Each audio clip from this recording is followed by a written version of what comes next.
जय सनातन धर्म की प्रिय सनातनियों, आप सभी का स्वागत है हमारे इस कार्यक्रम में। सनातनियों, आपने सनातन के संदर्भ में सुना होगा कि सनातन शाश्वत है, सनातन पुरातन है, सनातन तो आदिकाल से चला आ रहा है।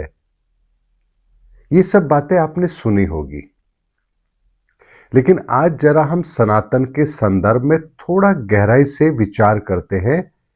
आखिर जो हम कह रहे हैं उसका मतलब क्या है।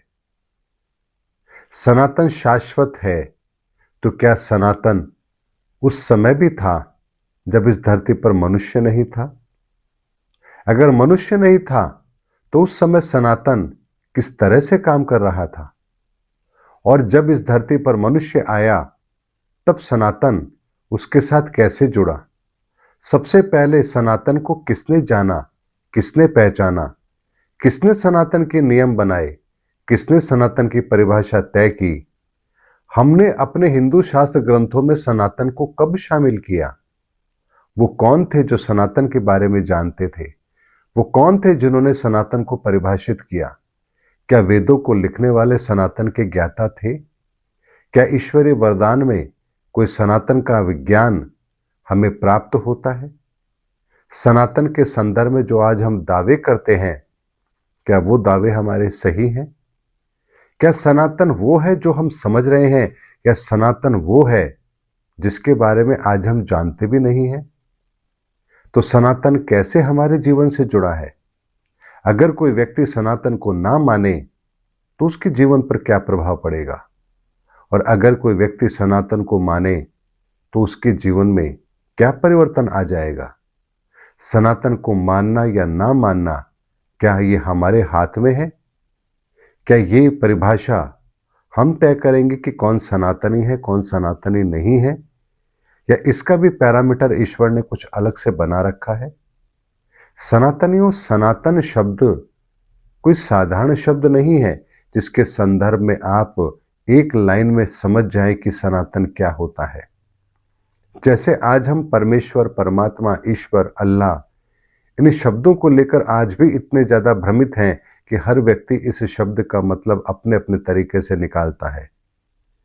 अगर हम हिंदू हैं तो हमारे लिए परमात्मा शब्द महत्वपूर्ण है, अल्लाह मायने रखता ही नहीं है। अगर कोई मुसलमान है तो उसके लिए अल्लाह शब्द मायने रखता है, परमात्मा या ईश्वर शब्द मायने नहीं रखता। तो क्या हमारे मानने या ना मानने से उन शब्दों की गरिमा कम होती है? ऐसा भी नहीं है। तो फिर हमारे मानने का दायरा आखिर ये बनाया किसने? हमारी मान्यताओं को गढ़ने का काम किया किसने?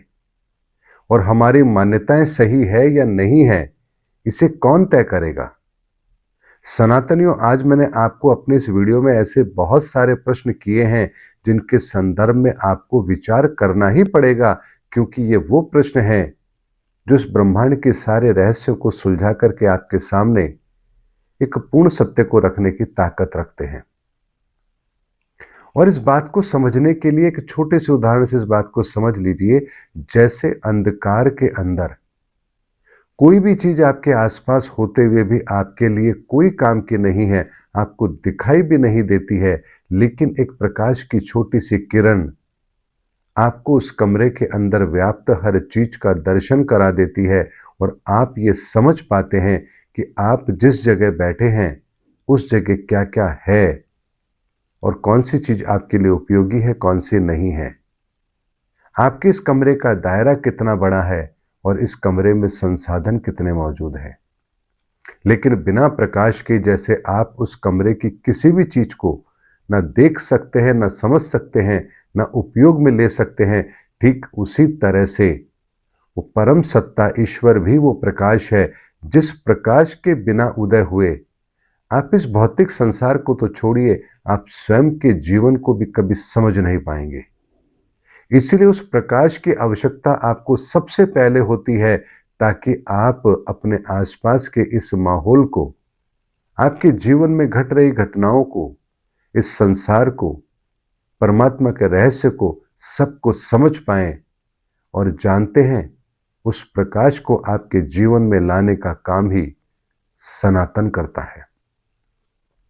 इसीलिए सनातन केवल एक शाब्दिक अर्थ नहीं है कि आपने सनातन बोला या अपने आप को सनातनी कहा और आप सनातनी हो गए। जब तक आप उस विज्ञान को नहीं जानेंगे, आपके भीतर वो प्रकाश नहीं आ सकता, और जब तक वो प्रकाश नहीं आएगा तब तक आपके भीतर का अंधकार मिट नहीं सकता, और जब तक आपके भीतर का अंधकार नहीं मिटेगा, आपको आपके भीतर की सच्चाई कभी दिखाई देगी भी नहीं। इसीलिए सनातनियों, सनातन इस धरती पर तब भी था जब इस धरती पर कुछ भी नहीं था। सनातन उस समय भी था जब इस धरती का निर्माण भी नहीं हुआ था। सनातन तब भी था जब त्रिदेवों की रचना भी नहीं हुई थी। सनातन तब भी था जब परमात्मा अपने शून्य के अंदर स्थित थे और अभी वो प्रकट भी नहीं हुए थे।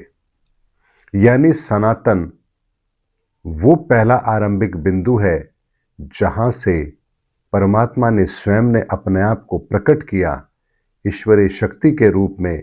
सनातन वहां से शुरू होता है और वहीं से एक शब्द और आता है जिसे हम कहते हैं ज्योतिष, अर्थात ज्योति की तीश, ज्योतिष। इसीलिए इस ब्रह्मांड की उत्पत्ति की बात करें या इस सृष्टि की रचना की बात करें, सबसे पहले जो चीज हमारे बीच में आई वो ज्योति की तीश और उसका विज्ञान सनातन। इसीलिए सनातन को शाश्वत कहा गया, क्योंकि वो आरंभ से है। आरंभ से है इसीलिए वो आदि है, अनादि है, इसीलिए वो शाश्वत है।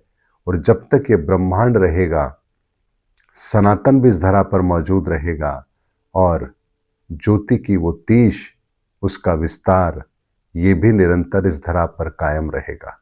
इसीलिए इन दो विधाओं के बिना, ज्योतिष के बिना और सनातन के बिना, आप कभी भी इस रहस्य को सुलझा ही नहीं सकते कि आखिर परमात्मा क्या है, ईश्वर क्या है और उसका विज्ञान काम कैसे करता है। ये ऊपर घूम रहे 7 गोले कैसे हमारे जीवन को प्रभावित करते हैं, हम कैसे भविष्य को जान पाते हैं, कैसे 500 साल पहले संत अच्युतानंद दास जी ने यह कह दिया कि कल्कि का आगमन होगा और इस समय पर होगा। कैसे भगवान राम के जन्म के समय से ही कौशल्या माता को यह पता था कि उनके यहां किसने जन्म लिया है। कंस के वध का कारण कृष्ण के जन्म से पहले ही परिभाषित कर दिया गया था। तो अगर इतना कुछ पहले से ही तय है तो फिर यहां अनायास कुछ कैसे हो सकता है। इसीलिए सनातनियों, आने वाले समय के अंदर आप सनातन के उन रहस्यों को भी जान पाएंगे जो रहस्य न सिर्फ आपको आश्चर्यचकित करेंगे बल्कि इस संसार को देखने का वो दृष्टिकोण देंगे जो आज से पहले आपके पास था ही नहीं। उम्मीद करता हूं सनातनियों, आज का वीडियो आपको जरूर अच्छा लगा होगा। अगले वीडियो में आपसे फिर भेंट होगी, तब तक हमारे चैनल पर बने रहिए। जय सनातन धर्म की, जय धर्मयुग की, जय सनातन विश्व।